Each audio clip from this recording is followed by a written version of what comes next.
के बाद रवि ने फैसला किया, मैं जान के रहूंगा उस लड़की का राज।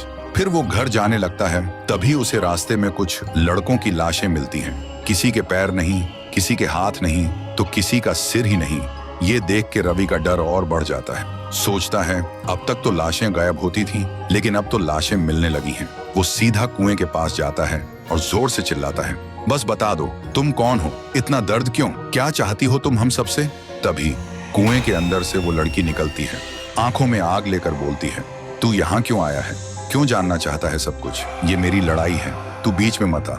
और वो लड़की वापस कुएं में चली जाती है। रवि सोचता है इसके साथ जरूर कुछ बहुत बुरा हुआ है। अगली सुबह रवि गांव वालों को इकट्ठा करता है और बोलते हैं, अगर किसी को कुछ पता है तो अब बता दो, वरना इस बार कुछ ज्यादा ही भयानक हो सकता है। गांव वाले रोते हुए कहते हैं, उसके बारे में हमें कुछ नहीं पता। फिर रात होती है और इस बार वो लड़की सीधा लोगों के घर में घुस जाती है, लड़कों को मारने के लिए। हर तरफ सिर्फ चीखें थीं, लोग डर के मारे इधर उधर भाग रहे थे। तभी रवि उस लड़की के सामने आ जाता है और लड़की उसे जोर का एक थप्पड़ मार देती है। रवि बेहोश हो जाता है। जब रवि को होश आता है तो देखता है कि वो एक पुराने घर में है, जहाँ कुछ लड़के किसी राज की बात कर रहे होते हैं। और फिर जो रवि सुनता है उसका दिमाग हिल जाता है। वो लड़की कोई और नहीं, गांव की ही एक सीधी साधी और मासूम अनाथ लड़की थी। नाम था मीरा। एक दिन मीरा स्कूल से घर जा रही थी, तभी कुछ लड़कों ने उसे छेड़ना शुरू किया। मीरा चिल्लाई, मैं सबको बता दूंगी। तभी उन दरिंदों ने उसे उठाया और जिंदा कुएं में फेंक दिया। वो चिल्लाती रही मगर किसी ने नहीं सुनी उसकी चीख।